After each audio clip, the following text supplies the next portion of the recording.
Hi, this is the video for Daf Tet Vav of Masechet Megillah, Tractate Megillah. It is a rather long and daunting daf, full of agadot, and I'm sure it's taking you a long time to get through all of them, so good luck. I wanted to talk just about one little piece that appears in the bottom of the first page.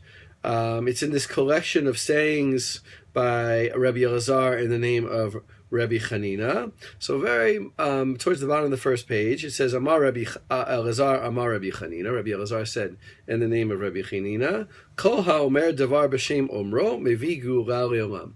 Anybody who says the name says something in a person's name, in other words, attributes it to the person he heard it from, brings redemption to the world. Shenemar v'tomer Esther lemelech b'shem Mordechai.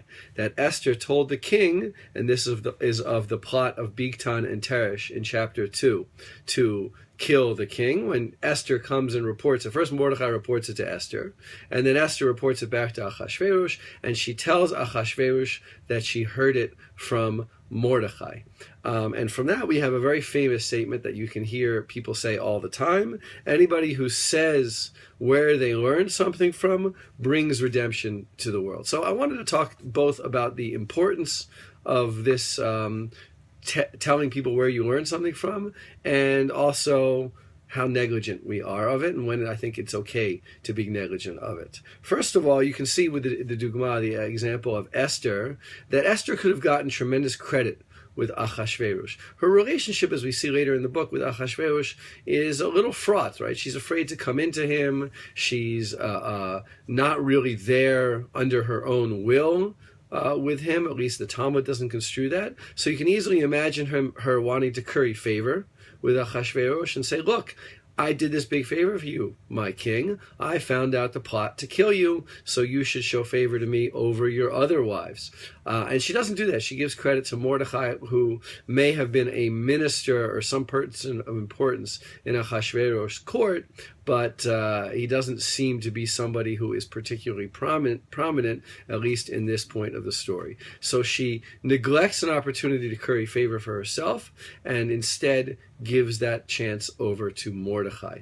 And that brings me to the statement that we learned from here, that when you say something, if you attribute it to the person you heard it from, or the person who said it, you bring redemption to the world. Now, the Maharsha, a late medieval commentator on the Talmud, brings up something very interesting over here, that this statement is actually a Mishnah in Masechet Avot, and that we have over here an example where Rabbi Elazar or Rabbi Chanina do not cite this as a Mishnah.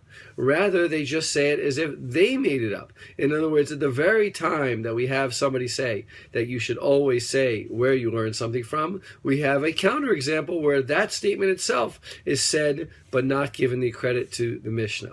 And I think we find that a lot in rabbinic literature. You cannot assume, and this is for sure true, that a sage who says something is the person who made up that statement. I think there are countless, perhaps thousands of examples of rabbis saying things that they learned from their predecessors that they do not give proper credit for. And when you think about that, of all the things that you and I and everyone we know have learned in our lives, there's just simply no way to give proper credit to the person you learned it from.